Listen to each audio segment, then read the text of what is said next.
So what do you do if there was this graphic novel that came out, and as time went on, it became clear that it predicted a whole bunch of future events, and then you find out it had a never published second volume? What would you do to get a hold of that? That question is not really quite at the heart of this, but I had no idea how to intro this. This is a commissioned review. The first two episodes of the British show Utopia. I am clarifying the British show because apparently this got canceled after 2 seasons. The people who liked it really liked it, but the ratings weren't great. So it did not get to finish its story. There was an American remake, which only lasted 1 season. So I was looking at the British original. I took a look at the first 2 episodes of this show. And it's intriguing. It's got a very intense atmosphere. I can definitely see why this got a cult following, for sure. And even beyond just the fact that it's got a mystery hook. Like, some things I feel like they get a cult following just because people got real obsessed with the mystery aspect of it. And then especially if they never really got answers, they just get to speculate forever. And I'm not going to say that wasn't the case here, but I feel like it's got more to sell than just that. So we start with that premise that I kind of mentioned, this idea of a comic book called Utopia that was predictive in ways that have become evident as time has gone on. And there is an unpublished manuscript for a second volume that is starting to make the rounds and get passed around.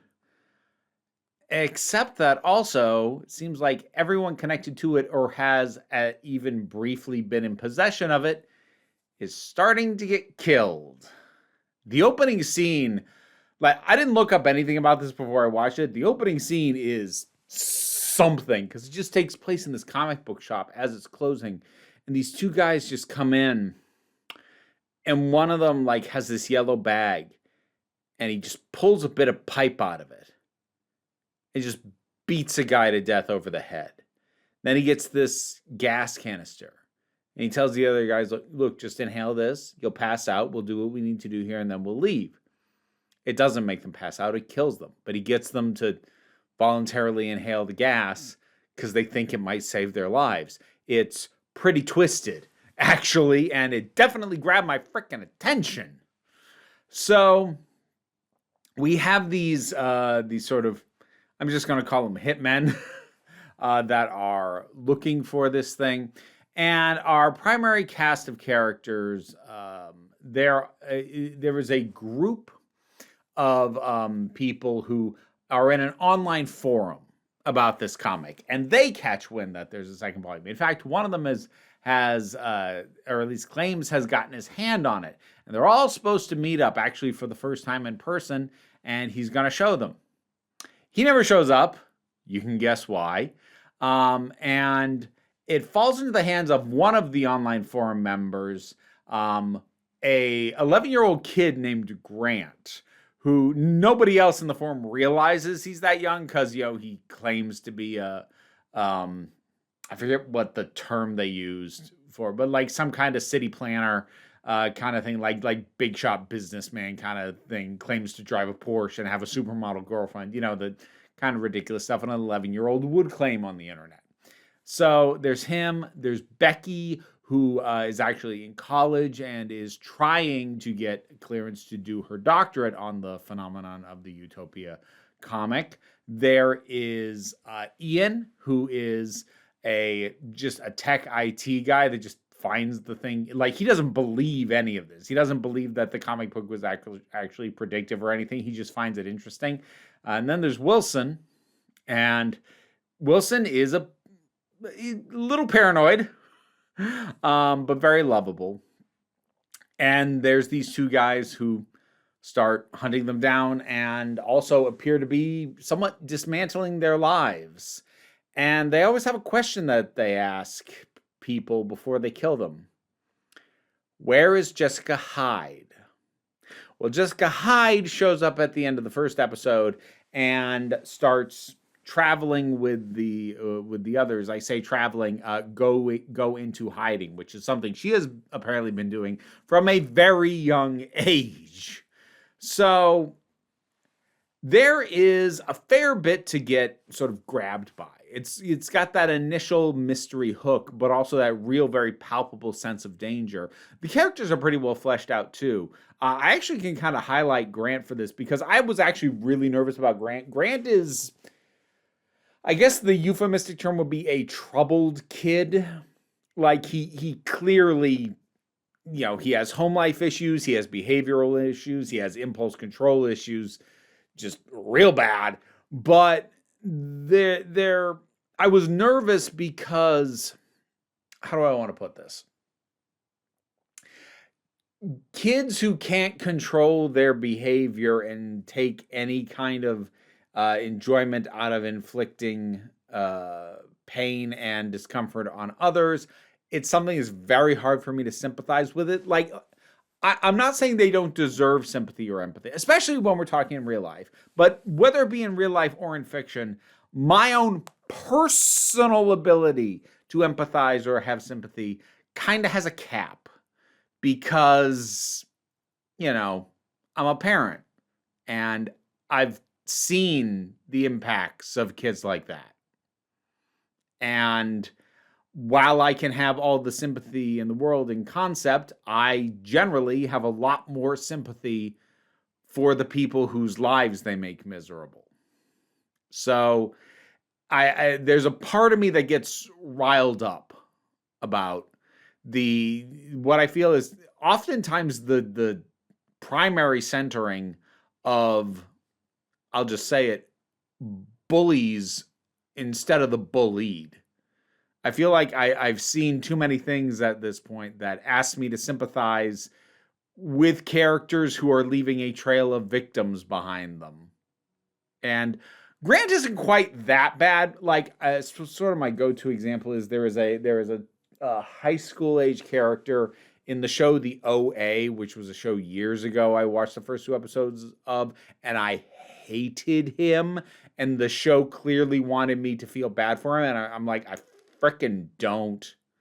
And again, I'm not saying that you can't have sympathy or you shouldn't have sympathy or anybody shouldn't have sympathy or relate to these characters or whatever.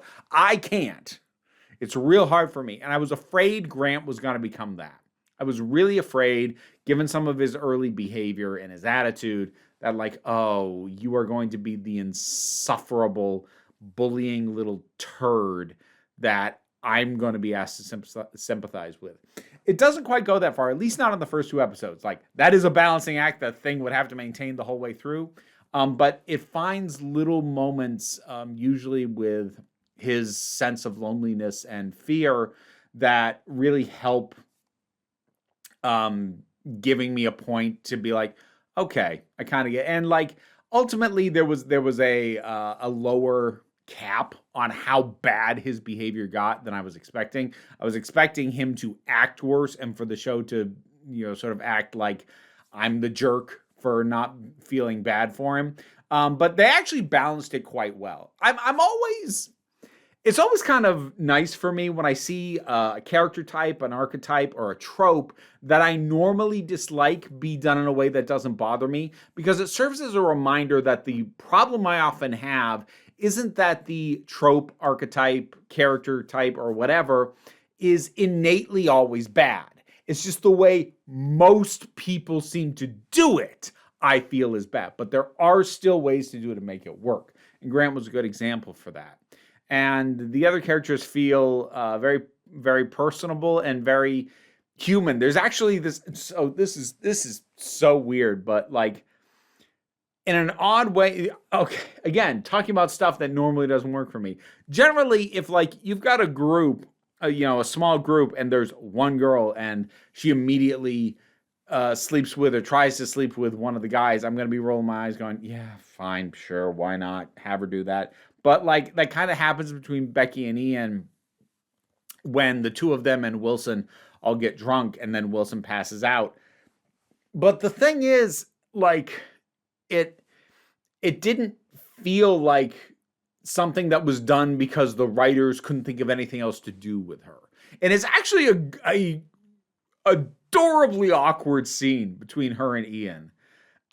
I actually have a hard time thinking of a more endearingly awkward sex scene than what goes on there. And I do want to underline the word endearing because usually awkward sex scenes are played for cringe or often asking me to laugh at something that I'm not comfortable laughing at. This just felt playful. This was nice.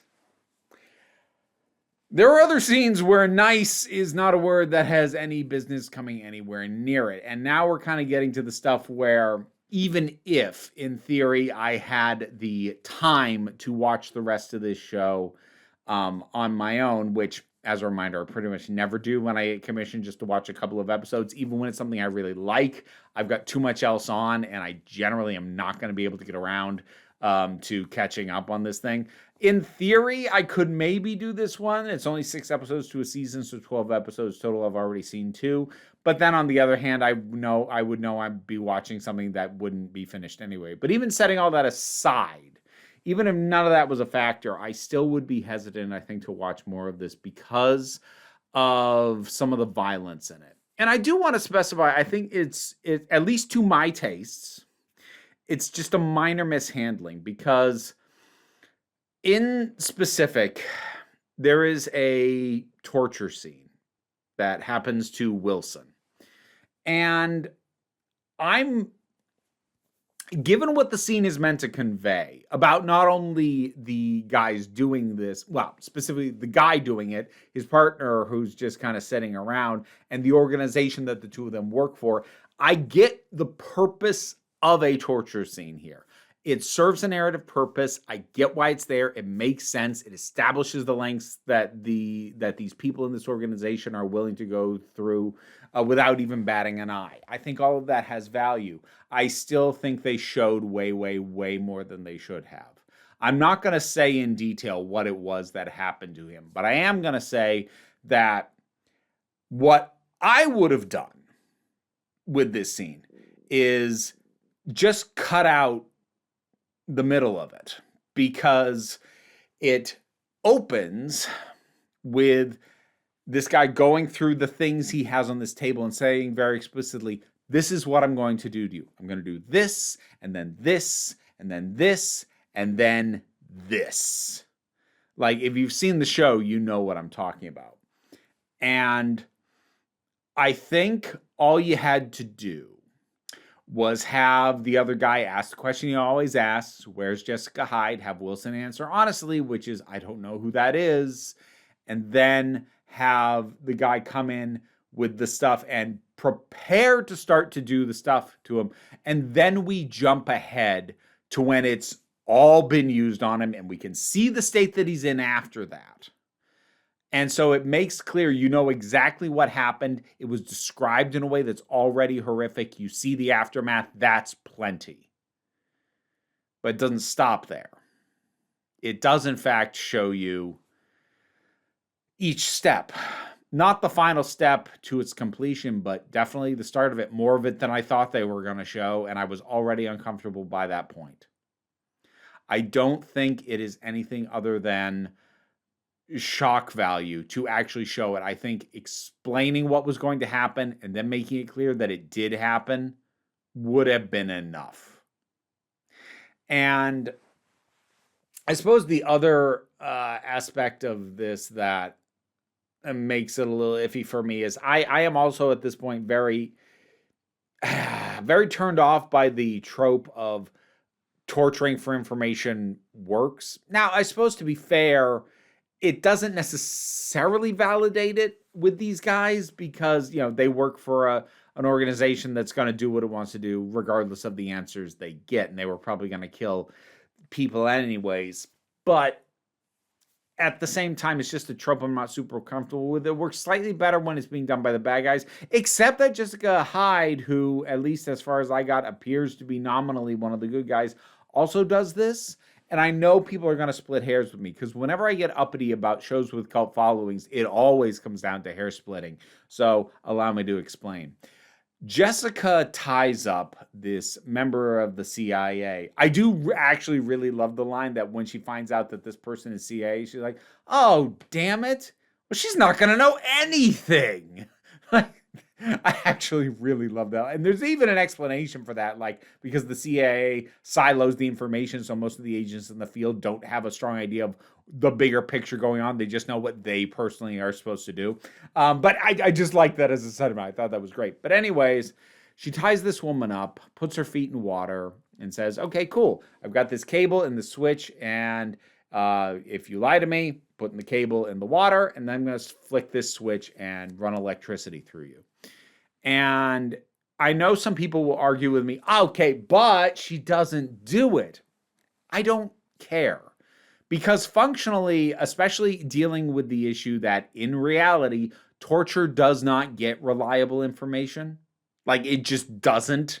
We have the data and it doesn't do that. So it's real frustrating how generally in movies and shows, it's not portrayed as ineffective. It's portrayed only as immoral. It's both, and it should be shown as both. Because when you show it as immoral but effective, then that allows for your, shades of gray kind of heroes or anti-heroes to be the one person in the room willing to step over that line, which somehow makes them the most moral good guys of all for willing to bend their morals for the greater good. And screw all that.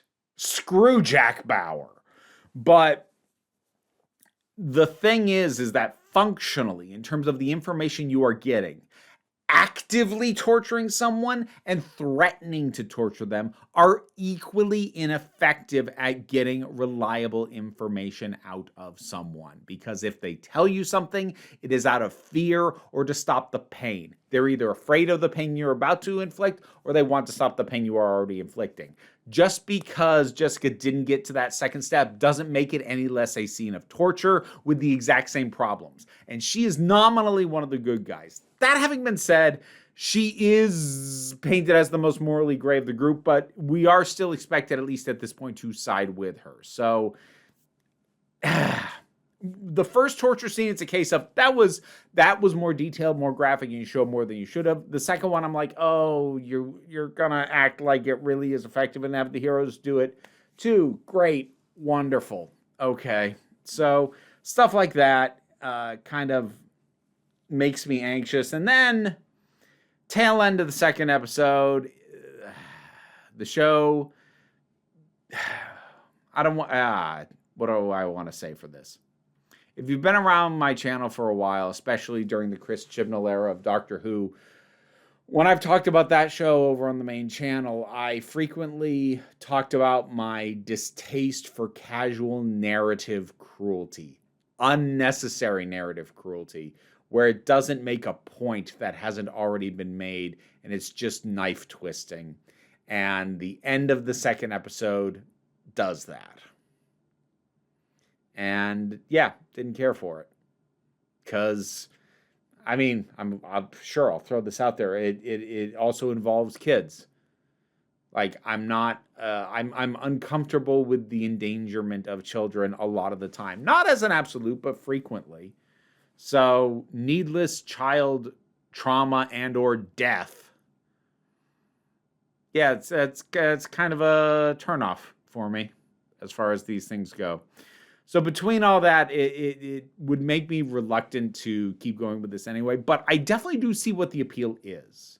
I get the appeal. I get why this was a cult hit. And honestly, I'd say cult hit is about what it deserves. It's a little too odd, I think, for mainstream, which is probably the problem and why it got canceled.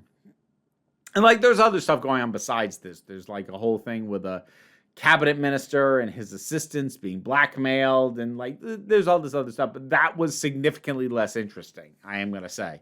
But like still perfectly well handled for what it was. This is well put together, intriguing. If this kind of paranoia thriller where like we can't trust anybody and they could be anywhere kind of thing, if that appeals to you and you can handle the level of violence it's prepared to throw at you, it might be worth checking out, so long as you don't mind not getting a proper ending, at least from what I have read. But yeah, Utopia. Have you seen this? What'd you think about it? Did you see the American remake? Stars John Cusack, apparently. I have no idea as the equivalent to which character. But Whatever your thoughts are, drop something down in the comments. Let's talk about it. Patreon pays the bills, enables me to do this as my living. Even if you can't help me out that way, like, share, subscribe. Those all help. Don't worry too much about it, though. We take a relaxed attitude around here, so you just come on back next time you need a break. Now to thank my highest supporting patrons: Robin Moore, Jared Boyce, Subin Lutfulla, Andicate 808, Mara G, Angry Casperl, Dave Hall, Movie Turtle, Oliver B, The Baba Duchess, Sean Miller, Welsh Wrestling Geeks, Melissa Pedersen, Mary Mello, Becky Sparks, Loki Eris, Tracy Scrabbit, Pau Baraba Joggle, and Sir Didymus is my favorite. I also want to give my thanks to all the supporters who didn't get named, because you are all indeed very nifty people. You could be a nifty person too if you go support me on Patreon, and there's the clause. Ugh.